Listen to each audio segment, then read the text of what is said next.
Bem-vindo aqui para mais um vídeo que nós vamos conversar sobre o mercado no geral, nossa bolsa de valores, com informações que eu seleciono que me parecem, assim, dentro da minha avaliação, ao longo do tempo elas serão muito relevantes para que venham a nos ajudar nas nossas tomadas de decisão. Essas informações, às vezes elas parecem um pouco esparsas, mas quando nós acabamos conectando, juntando essas informações, o que ocorre é que nos gera um conhecimento que nos dá uma maior segurança, uma maior confiança na hora de aportar numa ação, colocar uma ação na carteira ou até se desfazer de uma posição. Reinvestimentos também são muito importantes aqui no canal, uma coisa que a gente faz com bastante frequência, e são essas informações que vão nos guiando, principalmente para nos dar uma ideia dos momentos mais ajustados para que a gente possa fazer esses aportes. E eu vou começar dando uma olhada como o mercado está se comportando. Você pode ver, agora são 11 horas e 7 minutos. Está bem no início do pregão, não dá para fazer afirmativa nenhuma, mas o Ibovespa ele vem aqui a 127 mil pontos, 127.700, e ele cai, pelo menos nesse momento, 0,56%. Você pode olhar aqui, ó, que praticamente, né, todas as ações, assim no geral, elas estão aqui no vermelho e algumas aí acabam de uma maneira ou de outra se apresentando para nós, se oferecendo como oportunidade de investimento. Mas nós vamos dar uma olhada como um todo para ver se temos aí um momento propício ou será que pode acontecer de um encolhimento maior nessa nossa bolsa de valores. Uma outra consideração é em relação ao mercado. Veja que se nós olharmos desde o mês de setembro, ele vem fazendo um movimento que é um movimento clássico, é aquele movimento morno, chato, onde se apresentaram as melhores oportunidades de compra. Depois, o mercado ele acaba entrando mais ou menos por esse ponto aqui, dentro da discussão nas mídias especializadas, depois ele sobe para as mídias do mainstream, essas mídias mais regulares, e depois ele acaba retornando aqui e fazendo ainda uma volta para o seu ponto e na direção da média, que é essa linha verde. Uma tendência, não sei se vai acontecer ou não, a gente não faz nenhum tipo de projeção, a gente simplesmente consegue ter, ou melhor, a gente não faz nenhum tipo de previsão. Dentro das projeções, os indicativos podem estar mostrando que o mercado ele acabe descendo, retornando a um patamar onde essas ações venham a se oferecer. E é aí que a gente começa a corroborar com as ações, com as notícias que nós encontramos. Em particular aqui eu trabalho muito com a mídia especializada. Então nós temos aqui o Neofeed no seu segmento de economia. Quem assina aqui é o Ivan Ringelblum. E esta aqui é uma reportagem do dia 29 de janeiro de 2024, hoje é dia 30 de janeiro de 2024, como você viu, estamos logo no começo do pregão. Mas o que diz aqui? Ó? Para Rogério Xavier, da SPX Capital, ou SPX Capital, às vezes os caras gostam de botar nomes em inglês, ele diz o seguinte, ó, fim do arcabouço fiscal é uma questão de tempo. Isso aqui é um indicativo de que o mercado talvez ele esteja olhando um pouco diferente para a questão da gestão, administração das contas públicas. Então eles vão falar não com, digamos, a forma incisiva que deveriam, mas eles vão contornar toda a notícia, justamente porque muitas vezes eles dependem das medidas de governo para que os negócios deles prosperem. Então veja aqui, ó, o CEO da gestora avalia que a estrutura atual, né, apenas adia a necessidade de ajuste nas contas públicas. Isso porque o déficit fiscal ele está na casa dos 240 bilhões. Ele está com 2,5% do PIB aproximadamente. Então isso aí é um problema muito sério. E aí vamos dar uma olhada assim, qual é pelo menos a perspectiva que tem, né, esse gestor. Então aqui, ó, o arcabouço fiscal não deve ter vida longa na visão dele, uma vez que focar na receita e não na despesa acaba justamente levando para um limite de arrecadação, deixando de lado a despesa, e consequentemente a despesa vai crescendo, a arrecadação ela começa a bater num teto e o governo acaba tendo muita dificuldade de cobrir esse déficit. Então ele entende aqui, o sistema não conseguirá garantir a arrumação das contas públicas, servindo apenas para amenizar a deterioração ao longo do tempo. Então é por isso que ele acha, olha, se o governo quiser olhar de uma maneira mais séria para a questão das contas públicas, vai ter que tomar uma medida aí que seja mais ajustada. E aqui, a situação piora à medida que as economias do país e do resto do mundo começam a dar sinais de melhora. Até um contrassenso, né? As economias estão dando sinal de melhora. O que acontece? O governo acaba também tendo uma perspectiva, uma expectativa positiva e acaba gerando isso aqui, estímulo do governo para elevar os seus gastos. Bom, está crescendo, vamos gastar então. Até porque nós estamos diante de um governo que tem uma visão de que o Estado é o propulsor ou um alavancador da própria economia. Ele é o maior ingerente. Então, onde é que a gente viu isso aí acontecer? Recentemente aconteceu na Argentina, mas em tempos passados aconteceu na Venezuela. Eu não estou fazendo uma questão comparativa do ponto de vista de regimes, eu estou fazendo uma questão comparativa apenas do ponto de vista econômico, e também está acontecendo nesse momento na Colômbia. Então, se você acompanhar o noticiário do entorno do nosso país, aqui na América do Sul, nós vamos ver que algumas economias com essas formas de agir estão tendo resultados muito semelhantes, que é a deterioração das contas públicas. Então, agora seguindo aqui, o gestor diz o seguinte: acho que esse modelo, que é o arcabouço fiscal, vai acabar caindo, da mesma forma que aconteceu com o teto de gastos. Na realidade, eu não tenho essa mesma perspectiva. O teto de gastos ele era importante, ele tinha que ser ajustado para que não ficasse limitado o crescimento do gasto ao que cresceu a inflação, porque a economia pode ter crescido também.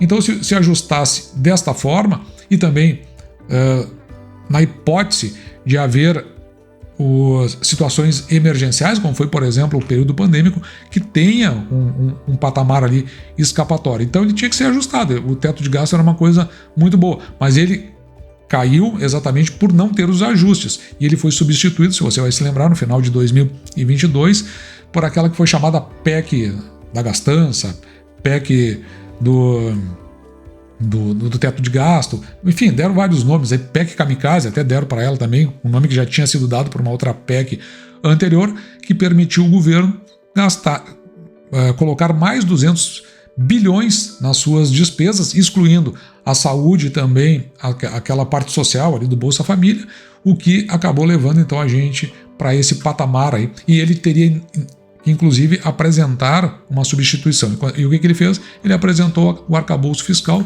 que na verdade nunca convenceu ninguém, mas ficou ali como uma, digamos assim, uma referência pelo menos. E mais do que isso, do jeito que as coisas estão indo, ele ainda leva em consideração que vai ser necessário ter de fazer uma outra reforma da Previdência, uma outra reforma tributária e ter um outro tipo de arcabouço. Claro, aqui ele avançou demais, mas ao longo do tempo, se você é investidor, como eu sou, a gente vê o tempo passando, o que vai acontecer é que a partir de 10, 15 anos, realmente vai ter que acontecer uma nova, pelo menos, reforma previdenciária, tendo em vista os patamares que está chegando de déficit previdenciário no país. Então, aqui continuando, para ele, o país está esgotando o espaço para arrumar a casa para financiar o déficit primário. Quer dizer, a gente precisa considerar também que o déficit previdenciário ele influencia justamente no déficit das contas do governo. Por isso que ele fala nessa possibilidade de revisão, talvez até antes do que eu, pelo menos, esteja imaginando.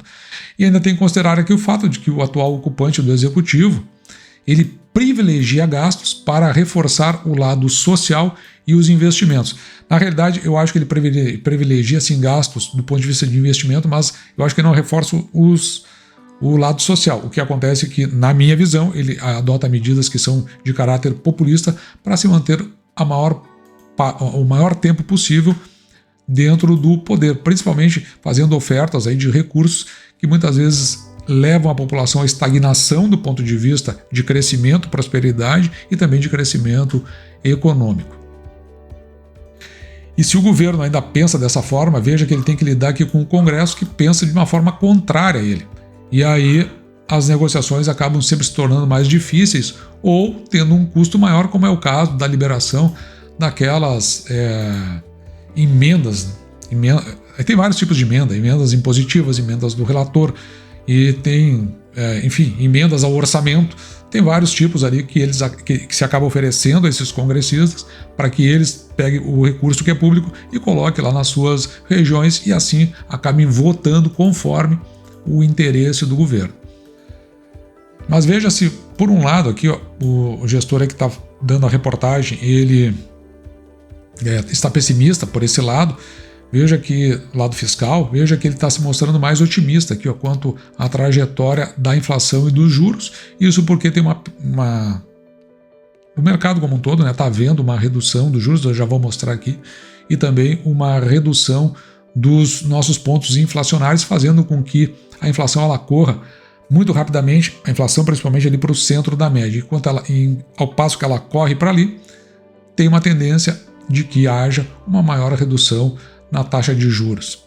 Veja que também ajuda um cenário um pouco mais positivo o processo desinflacionário vindo da parte de bens e alimentos, que é sensível para a economia e para a população brasileira.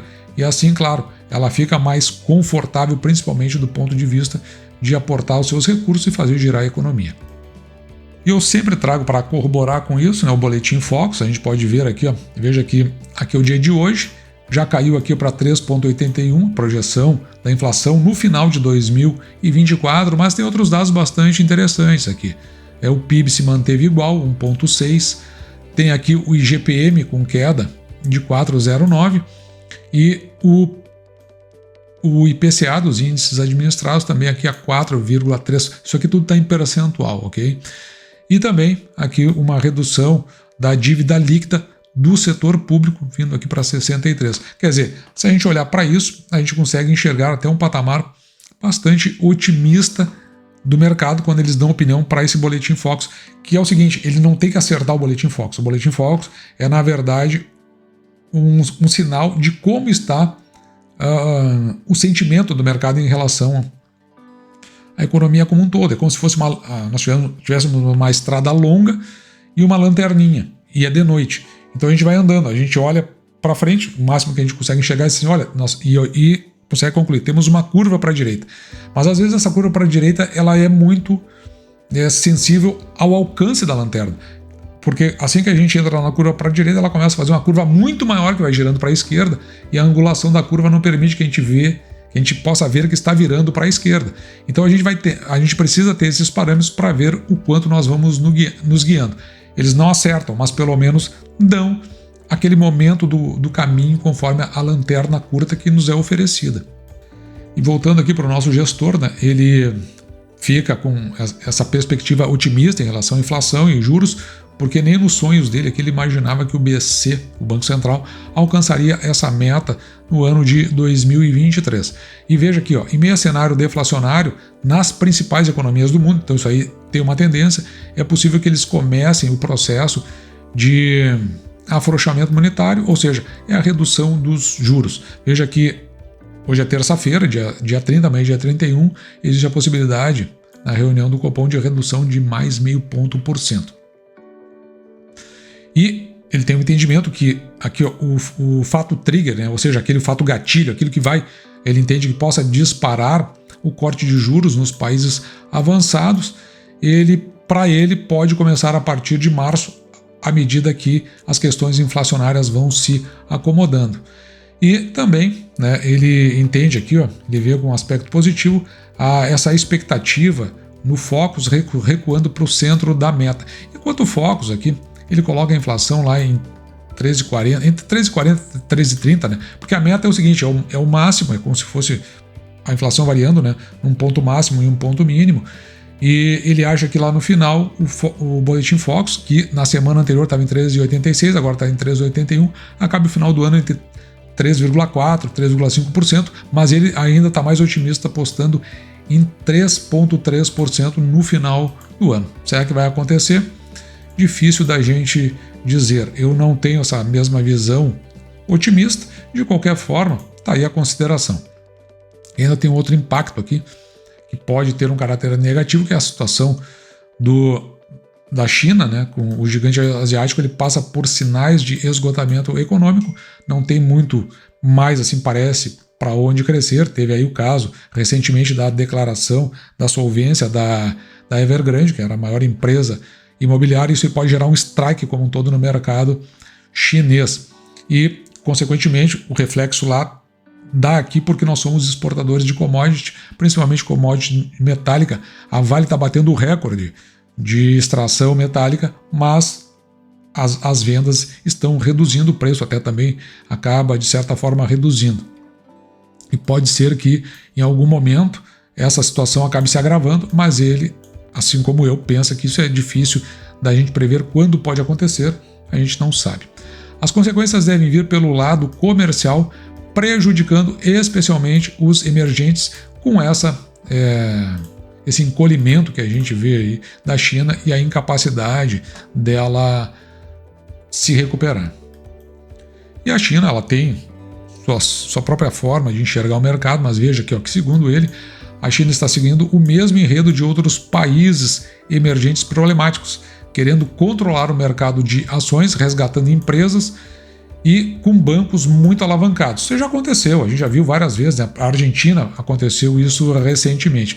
E aí aqui ele cita os casos, interessante. Quando vemos o enredo, vemos que ele é o mesmo visto na Turquia, que fez inclusive disparar a inflação. A gente viu acontecer na Argentina nos anos 2000 e também a gente viu acontecer aqui na Rússia. Ele ainda considera uma questão mais macro aqui, que a deterioração significativa da economia pode levar Pequim a usar o que ele chama de estratégia externa para reafirmar seu poder perante a população chinesa aqui. E nesse caso, ele está se referindo à anexação de Taiwan de forma militar, mas isso é um risco real, mas não seria para agora. E essa notícia da Infomoney, eu já comentei sobre ela em vídeo passado. Ela é uma notícia aqui do dia 28 de janeiro de 2024. Eu não vou discorrer aprofundadamente sobre ela, eu preciso de mais dados, preciso encerrar o mês de janeiro para tocar nesse assunto. Mas na Infomoney, essa aqui ela é assinada quando aparece assim Estadão Conteúdo, é porque a gente está falando do editorial da empresa. Então, Ibovespa deve, então ainda não está fechado, ter o pior janeiro desde 2016, com saída de 4,9 bilhões de capital externo. Aqui é porque é o seguinte, o estrangeiro está retirando capital, o nosso institucional está retirando capital, só quem está aportando capital ainda é o individual, né? Somos nós, a pessoa física. Talvez a gente possa ver aí um cenário diferente para a Bolsa e uma expectativa de que se confirme aquela queda que eu havia falado lá no início quando mostrei o gráfico do Ibovespa. Que é nisso que eu estou de olho, e aí você também dê uma olhada como é que você está enxergando isso, coloque seu comentário, é importante, até para a gente dividir essas percepções e cada vez mais refinando a visão que a gente tem sobre como pode andar a nossa Bolsa de Valores. E para finalizar aqui uma notícia da CVM, Comissão de Valores Imobiliários, foi publicada na Infomoney, ela é do dia 25 de janeiro de 2024, ainda não tinha, eu já estou há bastante tempo com essa notícia, ainda não tinha a oportunidade de ter trazido ela aqui no canal, ela vem assinada por Renata Carvalho, e ela diz o seguinte, CVM prepara software para cruzar informações de empresas com dados de redes sociais. Interessante, porque como eu trabalho com redes sociais, não é o meu maior foco, mas eu gosto de trocar uma ideia aqui no canal. Mas o que eu achei de interessante aqui nessa notícia, depois ela fica à disposição para você olhar com mais precisão, eu acho que tem uma informação interessante. Veja aqui, quem é que está fazendo esse comentário aqui? É o presidente da CVM, João Pedro Nascimento. Então veja, aqui já aparece um segundo ele, mas aqui tem um outro segundo ele. Veja o que ele está dizendo aqui. É preciso olhar os influenciadores, os que trabalham nas redes sociais, né, que comentam sobre a questão da Bolsa no geral, ele acha que é preciso olhar de dois ângulos, tá, distintos. O primeiro desses ângulos diz respeito ao fato de que esses influenciadores estão invadindo alguns mercados regulares, como é o caso dos analistas, certo? Será que procede? Não sei, tenho dúvidas. Quando falamos em irregular, então, olha só, ele entende que é uma invasão e, ao mesmo tempo, ele já está comentando durante a matéria a possibilidade de uma regulamentação. Então, quando ele fala em regularizar, a figura dos influenciadores digitais é de aproximar de alguns agentes, de algum agente regulado, e o que mais se aproxima é o do analista. Então, o que eles querem dizer com o regulado? Provavelmente ter a certificação para que possa falar dentro das redes sociais como um analista de mercado. Se é válido ou não, não sei, tenho dúvidas, mas veja que a CVM, como o Brasil como um todo, tem essa característica muito forte da regulação das redes sociais. Então, isso aí, claro, evidentemente vai dar o strike em muita gente no mercado, gente boa e outras não tão boas, mas é um caminho. Eu não sou a favor de regulação, até vou citar uma história aqui para você ter uma ideia. Quando na segunda vez, na verdade, que eu me formei em Ciência da Computação na Universidade Federal do Rio Grande do Sul, circulava uma documentação para a regulamentação da profissão, que era justamente fazer um strike nos programadores que também realizavam essas atividades nas suas casas naquela época. Eu estou falando lá do início dos anos 90, isso, final dos anos 80 e início dos anos 90. E eu já naquela época me colocava como contrário a isso. Eu entendo que mercado regulado nunca é bom. Esses programadores era uma mão de obra interessantíssima para o mercado, e acho que foi justamente por não ter sido regulamentado que o mercado ele deu um up no mundo como um todo, em particular aqui no Brasil, com muitos aplicativos que a gente tem aí e que nos ajudam no dia a dia. Então, eu sempre olho com muito afastamento para a questão da regulamentação de qualquer tipo de mercado. Mas tá aí a ideia do integrante da CVM. Então, aqui, ó, já o segundo ângulo envolve o cuidado quando o influenciador digital tem alguma ligação com um agente de mercado ou com alguma casa. Claro que daí tem conflito de interesse. Na minha visão, eu acho que cabe a CVM não regulamentar, né? Talvez simplesmente por conta da regulação que já existe, encaminhar a documentação fazendo questionamento da mesma forma que faz com os CNPJs e pergunta por que está fazendo isso, qual é o fato, e trazer isso a público. E quem vai escolher se vai continuar com o influenciador ou não é justamente quem consome o produto dele. No caso, a informação que ele desenvolve. E assim, nós vimos mais alguns detalhes aí sobre a nossa bolsa de valores. Eu acho que o que tem de mais significativo aqui para você que é investidor, para mim que sou investidor, é exatamente o acompanhamento da bolsa nesse momento, com um indicativo de que talvez ela retorne uma pontuação menor e com isso ações que nós estamos olhando acabem se oferecendo de uma maneira mais interessante. Eu já lancei ordens de compra esperando um retrocesso, porque a gente vai fazendo aquela compra mensal, que você sabe que a gente faz aqui no canal, a gente mostra a carteira aberta, tudo que vai acontecendo, e parece que existe a possibilidade de acontecer exatamente um regresso aí para aquela média que a gente viu e depois uma queda um pouco maior. Com todo esse cenário que está se apresentando. Vai acontecer ou não, eu não posso dizer isso, não posso afirmar, não posso taxar, mas tem indicativos, cada vez eles vão se tornando mais consistentes, de que talvez as ações que fazem parte da carteira do canal acabem se oferecendo ao longo do passar desses dias que a gente está verificando pela frente. E, dito isso, eu vou ficando por aqui, eu espero que você tenha gostado, me despeço de você, desejando que você fique com Deus e deixando, como sempre, o meu grande abraço!